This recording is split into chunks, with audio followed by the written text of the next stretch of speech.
What's up, Dragon Brood? So today we're going to do a quick one, and we're going to play some Emergent Ultimatum today. This is one of the few ultimatums that almost never gets played. It's probably the worst of all of them. So I figured if there's a way to make it work, this list might be it. No idea if that's true or not, but we're going to push it to try to find out at the very least.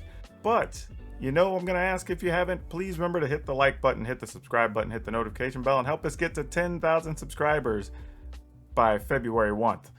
That's our goal right now, and you can help us by just hitting that little red subscribe button. Now, that being said, let's go look at this weird Emergent Ultimatum list and see if it's any good.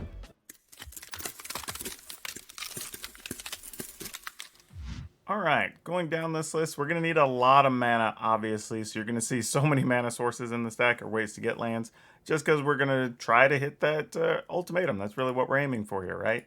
So we've got 4 Gilded Goose, 4 Lotus Cobra, 1 Kinnan. Because we're playing so many high mana creature spells, it's just like if we get the mana and we just have a Kinnan, then we can just spin to win and see if we find something big there. Cultivate, pull a Kranos, 2 of them just so we have some extra removal in here because we don't have a whole lot. Ashaya, 2 Gargaroth, 1 Vivian, 1 Brokos, who isn't particularly huge, but it does turn your birds, I guess your goose or your cobra, into a 6/6. But it can also be played out of the graveyard, which we like a lot. Masker Worm, just as a kind of utility creature here, it is a 6/5, but it is a cool card to get off of the ultimatum. 1 Kogla, again, just for some spot removal, but also a big creature and can remove artifacts, so possibly get to remove an opposing Great Hinge or something. Garrick, sorry to get Gargaroth. Garrick Cursed Huntsman. This is a card just we've seen in a couple of lists I've played lately. Good filler for this type of list. Got 3 Beanstalk Giants, a way to get some more land out. Also can be a big like 7/7 plus. 1 Cragplate Baloth. Now, I kind of debated if I was going to include this card or not, but 1, we can get the mana where maybe we just play it and it's big and it's a winner. But also with Emergent Ultimatum, it does give you a haste creature to go get, which is something we don't have a lot of in this list. Then we have a Thorn Mammoth, which again just can kind of clear the board, more removal type stuff. Have a Turn Timber Symbiosis, which is great when we have all these massive things to go get. The 3 Emergent Ultimatum, 2 Ugin, again just because we have tons of mana, we can just lean on Ugin possibly. 2 Great Hinge, 1 Titanoth Rex, because it's an 11/11, but it does also cycle, so we're not too upset if we get stuck with that in hand. Lands, we're playing 1 Island, 4 Swamp, 8 Forest, 3 Clearwater Pathway, 4 Triomes, and 3 Fabled Passage. We are heavy on the basics, but we do have the Beanstalk Giant. We've got, stuff like Cultivate. Just want to make sure we can go get those things. Now, I did debate putting an extra copy of Ashaya in the list, because this is one of the times that your creatures being mana is important, because Ashaya would say even like a Cobra and a Goose out, if you don't have food, obviously, like means you could immediately turn out like a 7, 8, 9 mana plus thing. That's actually pretty big. So we'll see how she works out if we draw her. But for now, let's go hop into the arena and see what happens.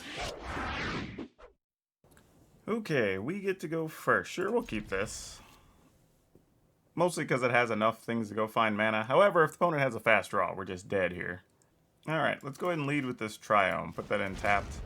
Because we're going to need all 3 of these mana. And we'll probably try to resolve the Beanstalk Giant first of the 3.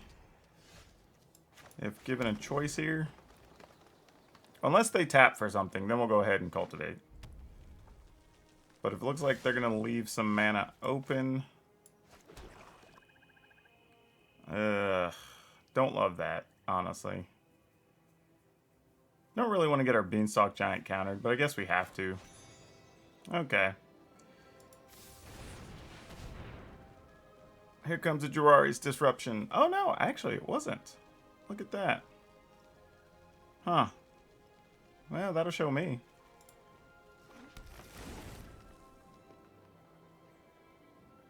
Okay, not sure what's happening here. And they didn't even cast anything. So they had the option, it paused. There was an option for them to either counter something or target us, and they did neither. Maybe, well, no, I was going to say even Brazen Bar wouldn't trigger there because there'd been nothing to target. So, Bone Crusher Giant, possibly? Oh, so they have the Cultivate. So maybe they're just playing the other Ultimatum. Which, to be honest, that version is better than what we're doing. If I'm being completely honest. Alright, let's go and get that island, and let's get this, I guess. Put an island in. Put this in. We may just cycle that. 1, 2, 3, 4, 5, 6. Yeah, I guess let's see if we can find our ultimatum. Either that or we'll just play a Beanstalk Giant next turn. I don't know. We'll see what happens. I mean, I guess we need to keep Thorn Mammoth, because if they resolve one of their ultimatums, we need to be able to kill, like, a big dragon or something. Or here, we'll just kill their 4-3. Not sure what the opponent's doing. These cards do not feel like they belong in that kind of deck, so I'm a little bit perplexed. Alright, I guess we'll go ahead and kill this guy. And then now, every time we play a creature, we're going to get to kill something. We get to play Beanstalk, kill a thing, attack for 6, play a Shia. Actually, we may play a Shia. Nah, we'll probably just play Great Hinge, then play something. Because we could Great Hinge and then Beanstalk Giant, get a card, kill something. Yeah, opponent's really up against it here. I don't know what they can play that's going to swing things at this point. They're still a land away from their ultimatum. They might have counters, you know, to be fair. So let's see what they've got. Alright, we managed to find another Beanstalk Giant. I guess I'm just going to put this on blue. Let's try a Great Hinge. Can't imagine this is going to resolve. Either that or they're just going to Brazen Borrower or Mammoth, then play it into turn, get a card off of it. I mean, yeah. Can't imagine we do anything else here. I mean, they can counter. But if they were going to counter, I assume you just stop the Great Hinge, right?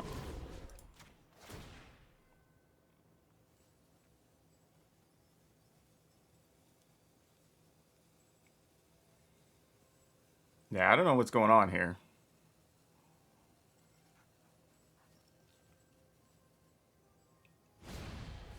Yep, there's a Brazen Bar. It doesn't change much, though. Your creature's still going to die, opponent. Okay, they get a card off of it, is all they're doing. Oh, it doesn't, because it's only while this is in play. Ah, well done, well done. Alright, well, the good news is we have lots and lots of mana. Opponent's going to have lots and lots of cards. How does that change our way of thinking? So if we try 1, 2, 3, 4, 5, 6, 7 first, we could, that would leave us 1, 2, 3, 4 mana. We could Goose and kill a Brazen Borrower. Actually, probably wouldn't even. We'll just kill the Innkeepers, honestly. This is kind of funny. Even if the opponent has something like Embercleave, we actually don't mind all that much because we have such huge creatures.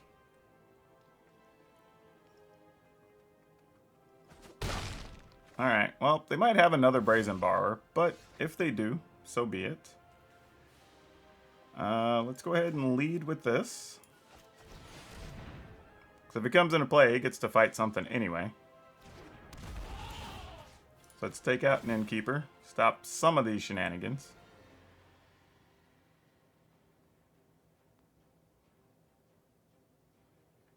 And we're getting hit hard when we attack with these Beanstalk Giants and stuff. Being at 21, we're not too worried about anything massive happening from the opponent's side. Okay, weird choice, but sure. I'm down with it, I guess. So that leaves us 1, 2, 3. We'll have 4, we can search for land with the Beanstalk Giant. Put one in, untapped. Play Goose, kill. Yeah, that's fine. We're good with this.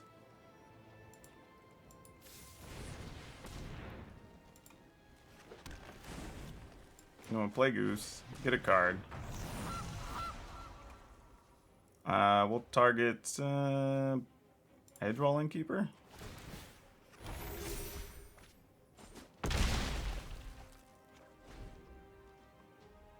And I'm willing to block a Brazen Borrower here. I don't care.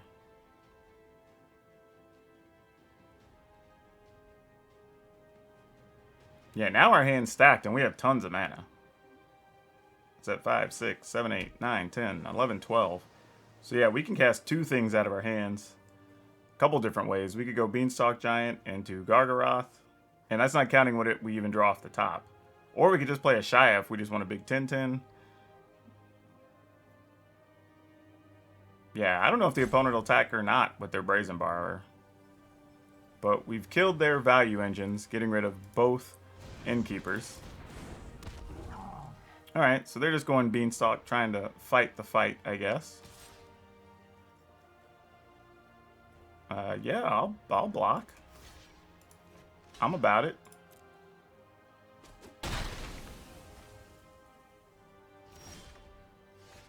This is... Oh, that would have been great. Alright, so here we're gonna... We're just gonna do this first. And we'll just kill that big 8/8. Make that a non-issue.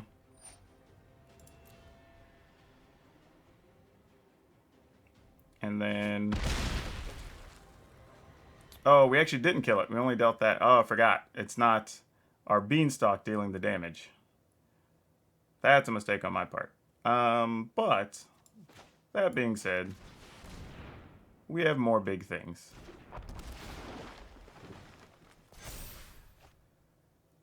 Land, and we'll end the turn. All right, not sure what the opponent's going to do here, but we'll probably Kogla, fight something. You know, I guess I could have followed up with Massacre Worm there. Would have been a chance for us to take it out. Nah, it would have been one short. I needed another mana. I hadn't drawn the passage yet. Alright, plus the opponent's running out of cards to fight our cards. Which is not good for them. Great for us. Especially since we're drawing cards from our Great Hinge.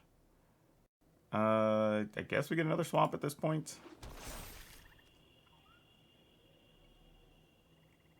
How sick is it? We might attack with both of these. Let them block one with the giant, and then see if we can sneak in with a Massacre Worm. Yeah, that one was definitely over. Okay, we'll keep this. This is one, though, where if we were on the play, it'd be a lot better. Good chance this Cobra is not going to live. These are the type of times you do want to draw the Goose, just because the Goose would draw fire. But if we're playing against... this looks like mono green food, possibly. Huh. Alright, well, unfortunately, our hand doesn't allow us to do anything here. Even if we got, say, like a Fable Passage next turn, it's still only just 4 mana. It doesn't really achieve much. We need to get to turn 5, or turn 4 here, to really make this do something. Now, these are the type of turns where the opponent's very likely to just go ahead and... Exactly. I was going to say, use any type of fight effects. So that, or the plus X and fight, like all that stuff. All relevant things. Alright, we're going to go ahead and play this. Still not going to give the opponent any indicator of what we're doing just yet. Next turn, we'll have access to 5 mana. Possibly 6. 1, 2, 3, 4, 5, 6 if we get a Fable Passage. Not blocking. So being able to even just cast like a Gargaroth here would be super sweet. I would be okay with that. This is allowing us to do none of those things. So that's not good.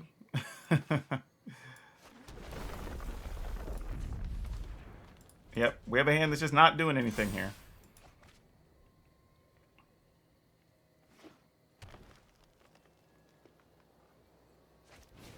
Alright, there's Umari. He's going to make all the stuff cheaper. You know what? Let's go ahead and just take it. I mean, our plan is just play Kogla next turn anyway. Let's see. If we play Cobra, that'll let us get 1, 2, tap for 3, 4, 5. Still puts us in the same situation, so we can't do that. So let's go and get black. It gets, I guess, is fine. Tap all this. We will go ahead and fight that Umari, because that seems like the right thing to do. And then if the opponent has a fight effect here, we probably just die. If they have a Primal Might, kill Kogla, pretty much game over.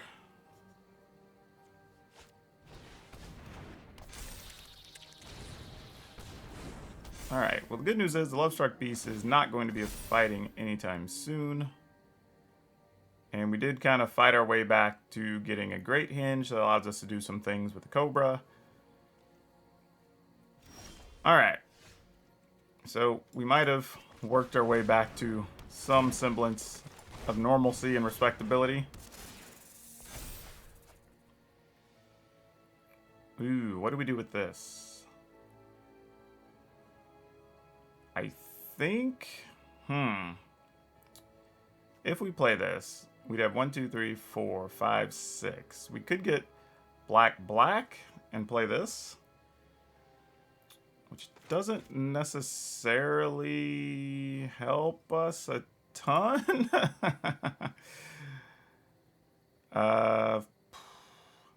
Especially when we can just do this next turn. I think I'm just going to pass. Like, force the opponent to do something here. And if they have it and they get us, they get us. Because they're not attacking with Lovestruck Beast here. Yeah, that is unfortunate. But what are we going to do? Alright, we'll block. And block, because we have to, because we're only at 8. We do get to kill off one of their creatures. I thought, is that all creatures? Yeah, creatures you control. Get all that. Okay. Well, that is unfortunate for us. 1, 2, 3, 4, 5, 6, 7, 8. Well, we are going to be at 10. So we do have that going for us. Question just comes down to, man, it sucks too. Had we played that Masker Worm last turn, we might have actually been okay. So now, do we just go get... I don't know what we get here. I think we have to just hope to find something relevant. Oh, that sucks. That doesn't do it. Yeah, we're dead. Yeah, anything that just pumps their creatures or fights a thing, we just die here. Oh, did they not have it? Oh, no, we are dead, because now they can attack with those. Yep, GG's.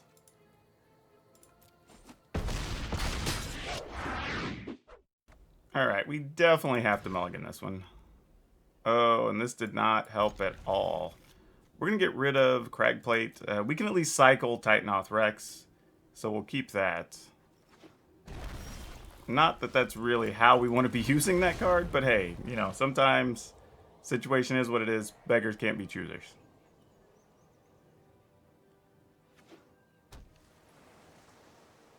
Alright, I'm going to assume this is some type of rogues list. If so, this hand is garbage. And we're pretty much dead already. Oh, it wasn't? Wait a minute. Is this just some straight up control list going to counter a bunch of things? No. This is a thief. What is this? I definitely don't know what we're up against. I have zero idea what's happening right now. And to be honest, I'm kind of digging it. Okay, I guess we do this then, right? I mean, what else are we going to be up to? Guess we go get a forest?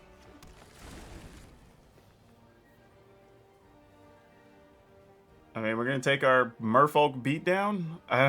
And I guess it is a rogue, so it does fit. Alright, so it's just a rogue deck. I don't know, maybe rogues have started playing this thing. I have no clue. Alright, we only have one card in our yard. Unfortunately, we have nothing really to do here with our mana. Very disappointing. Alright, well now the opponent's going to... Well, some of our stuff we're going to be playing is kind of pricey. So they're not going to really be able to drown in the Locust. So that's kind of cool. And they're not able to Xerath Sand here. Alright. Could have been much worse.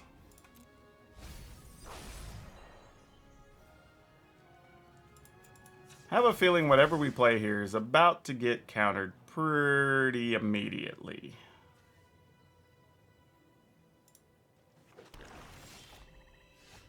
Ooh, choices. Do we go with Garrick? I think we just go with Vivian. Oh, I say this very hesitantly. Alright. Because if they just have Drown in the lock, like, this isn't awful. We're gonna have a problem. Ooh, and they didn't have a good removal card for it. It's also nice. We only have a land on top, but that does allow us to play Mammoth. Then we can make a Vivian token and kill something. I mean, because with Vivian resolved, I can't imagine the Mammoth's not going to resolve. I didn't even realize it. Like, because of the way this deck's built, Drown in the Lock actually kind of sucks against us. They can use it as a removal card, but we have several creatures that have, like, ETB effects and stuff, so... Like, I don't know. It's interesting. I'll say that. It's... I don't know. We'll see. We still need one more land. Oh, no, actually, we know. We have everything in play, even if we draw an ultimatum. Because we have the Turn Timber Symbiosis.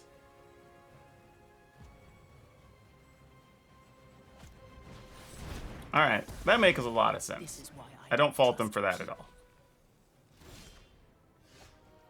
Okay, well, time to start eliminating opponents' things.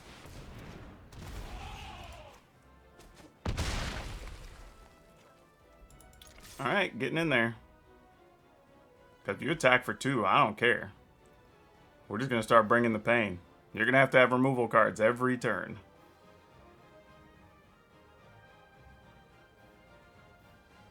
Wasn't thinking this is how we were going to beat rogues, but so be it. This is where we are.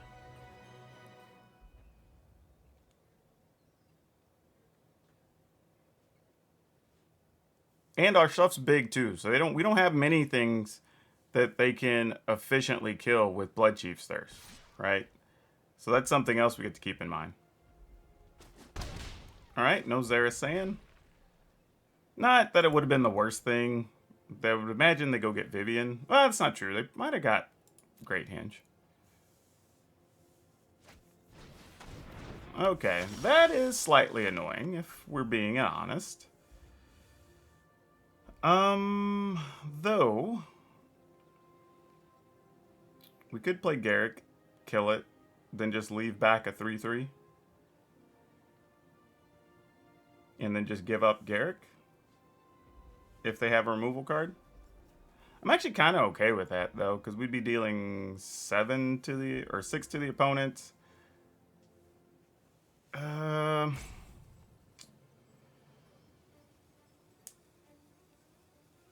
Yeah, I guess we kind of have to.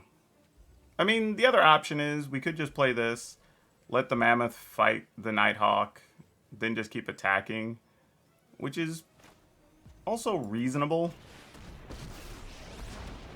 But this also gets us a card.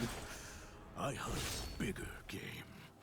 And we pretty much just keep the opponent in a situation where they have to keep dealing with our cards every turn. Like, if we keep the pressure up, they don't have a choice. Like, they have to do something every turn.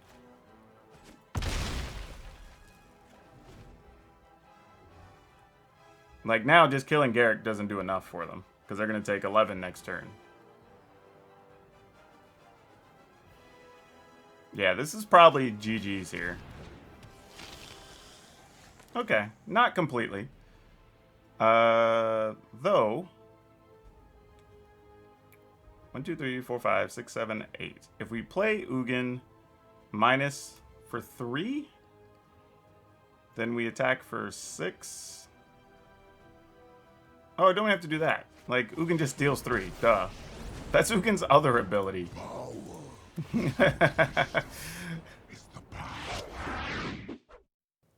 Okay, we're playing against Yorion. So, part of me is tempted to not keep this. We're going to go ahead. Because we don't know what version we're up against. We're going to go ahead and pay the 3 life. Let the goose get out there early.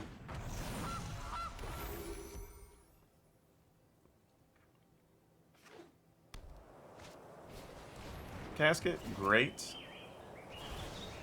We're okay with that.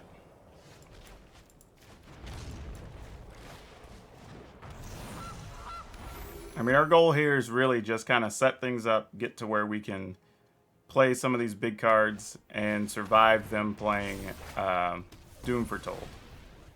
Which is really all we're looking to do here. Unfortunately, we drew all of our Triomes, which is not what we want to do here. Opponent will get our ultimatum. Actually, no, probably Garruk. Because we're closer to casting a Garruk. Yeah, I wish that was an untapped land. I guess it wouldn't have changed much, though. We just have one more land in play. It would be allowing us to play a Shaya this turn, though, which is actually pretty relevant.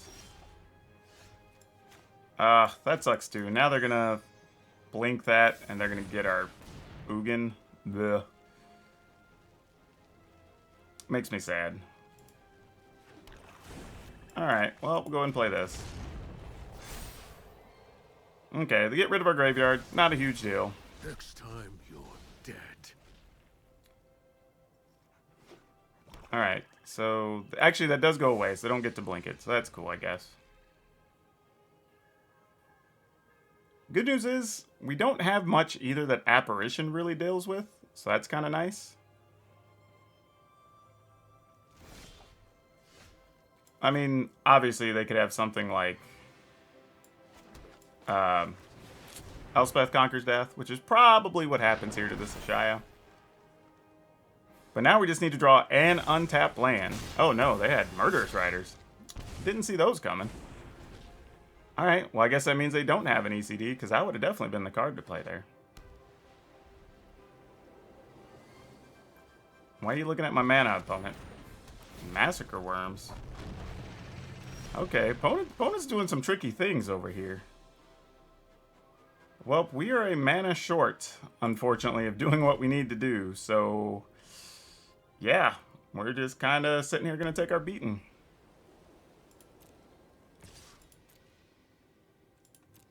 All right, come on, mana. Actually, you know what? We're going to cash in these foods this turn, I think. Because if we don't draw a land, we need to buy a turn. And I don't even know what we get here. I mean, even with our Emergent Ultimatum, we have to really think about what cards we're going to want. Alright, just buy us some time. Come on, untap land. You almost did it, deck. Almost did it. Not quite. You tried real hard, though. I guess we get the other island. Like this 1, 2, 3 black, 2 blue, 2 green. Oh no, we need 3 green. 1, 2, 3 green, 2 blue. So we need either an island or a swamp. All right. Well, they know we have ultimatum, so yeah. we're kind of forced into doing that next turn, assuming they have at least one more Murderous Rider or some such. Though, you know, this is actually interesting, right? Because, okay, I was gonna say, if we got a land, would we want to just actually play Ugin instead? But we didn't get a land. Yeah, I guess it's the best thing to do here. So now, what do we get? Great Hinge. Should be one of them, I think. And the opponent's only going to give us 2 of these.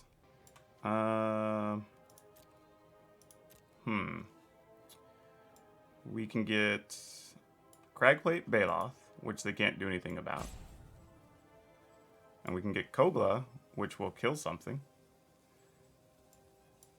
I think those are the 3. I mean, we could get Vivian. But I'm not sure if Vivian's better than the Baloth here. Actually, you know what? I am going to get Vivian. I think that's the plan. Instead of Cragplate. Man, if they have a removal card, though, that kind of sucks. I think it's worth the gamble, though. Sure, let's do that. So, let's see what the opponent gives us. If they give us the Great Hinge, we'll get to play a Cobra, get a card, gain some life. If they give us Kogla and Vivian, we'll make a 3/3, use Kogla to probably just fight the Murderous Rider. Okay.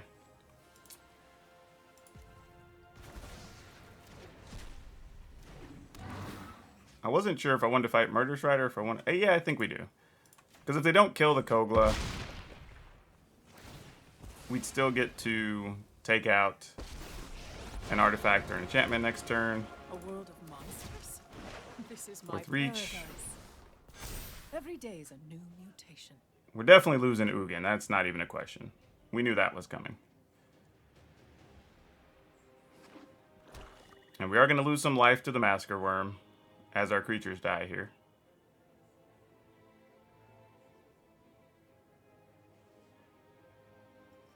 Which is the main reason I considered killing it, but we just got to see what the opponent has in hand, right? We just got to force them to do something. Apparition doesn't get anything, because it can't get a token, can't get things that greater than 4. So it just kind of sits in the way here.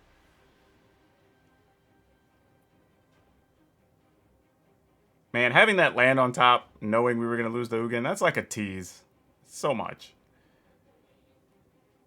Here the opponent can blink their stuff, but they end up giving us a goose back and getting rid of a token is the best thing that happens for them. So here we'll just block. Go to 3. I mean, take 2. Dealing 3. Go to 9. So now they get no value from a casket. They get no value from Elspeth's Nightmare. Other than maybe try to get us to lose another card. However, they know the 2 cards in our hand are both creatures. We do get to attack and destroy something, so yeah, I was going to say, we'll be getting back whatever's hidden under the casket.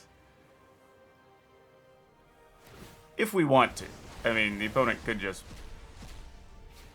block and kill our Kogla, which we wouldn't like that much. That would be a bit unfortunate. Ooh, look what's on top of the library, y'all. Okay, so we can... That doesn't work the way we want at all. I was just thinking we could actually play this, then make a token, let the token fight a thing, but it's actually this is doing the fighting. So we could kill Yorion. Whenever on the battlefield under control, tournament fights up to 1. So we can also have it fight 0 things. Which would probably be most appreciated here. So let's go ahead and just do this. With reach. Go ahead and do this. Not like the opponent doesn't know we have it. We'll take out the Yorion. Do we even want to attack with Kogla? I mean, we would...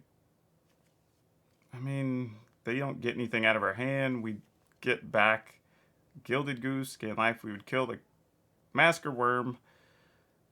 but that doesn't necessarily do much. But I mean, it's that or we're going to end up blocking the worm anyway, I guess, right?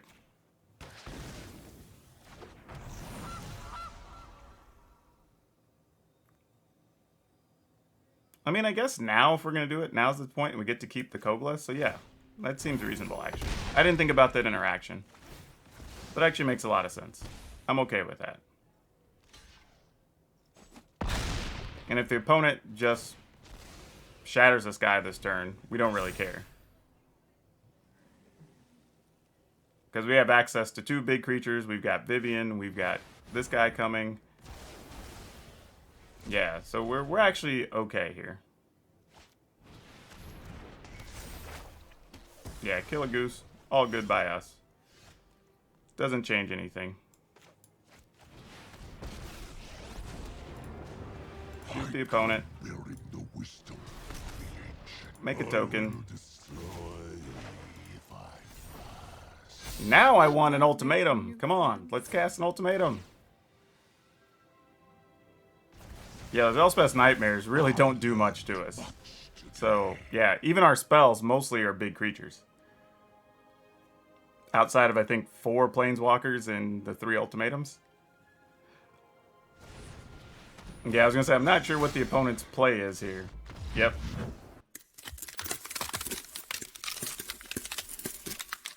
See, I'm sitting at home, like, eating ham and stuff today. And I didn't even, like, get dressed right for y'all. I am so sorry. Like, I look like a mess. All right. Anyway, the deck actually worked out pretty well. It's a lot of fun. We managed to hold our own against Yorion decks, which is pretty sweet. I think just because of, oddly, the way the deck is built, there's a lot of situations where your opponent can't cleanly counter stuff with, say, Drown in the Loch, right? They can't remove a lot of your things with an Apparition. Right, so there's just some things in the format that you kind of get to dodge, which is kind of fun because I didn't have to worry about a bunch of cards or a bunch of scenarios that my opponent might actually have. So that was actually pretty cool. And we did beat a weird Rogues deck. I don't know if that really counts or not, but we at least have some options. The deck wasn't really just sitting there doing nothing. And you do reach a point where I'd imagine even against Rogues, like they have to have a removal or counter like every turn because you do start just making very large creatures, a couple that even come into play and kill something, so they have to have answers constantly. And if that's the case, then so be it. They're not putting pressure on you otherwise. But I did enjoy playing the deck. It was actually a lot of fun. Worked out a bit differently than I wanted it to, but in some ways it's largely a ramp deck that's just playing to one of your big planeswalkers, but you do get the ability to Emergent Ultimatum, and we saw in that last game where it really was the card that turned the game around, right? Getting our option of 2 spells, boom, boom, kill a thing, and all of a sudden, you know, 2 turns later, the game's basically over. So, yeah, I dig it. I played a couple of games in the open play. I played a couple in ranked. It's possible that you could rank with this. I wouldn't expect you to have a huge win percentage. You may be looking at like 45% at best. But hey, it's a lot of fun if you want something just to goof around with and play something different. And if you don't want to just be casting old ultimatums, cast the cool one. All right, as for today's card spotlight, we are talking about Lingering Souls. And here's the thing about Lingering Souls. The reason I bring it up is this card, I can't count the number of times, me personally, but other players I've watched, won or lost because this card was drawn. Like, just being able to make so many spirit tokens off of one card has won games and lost games so many different ways.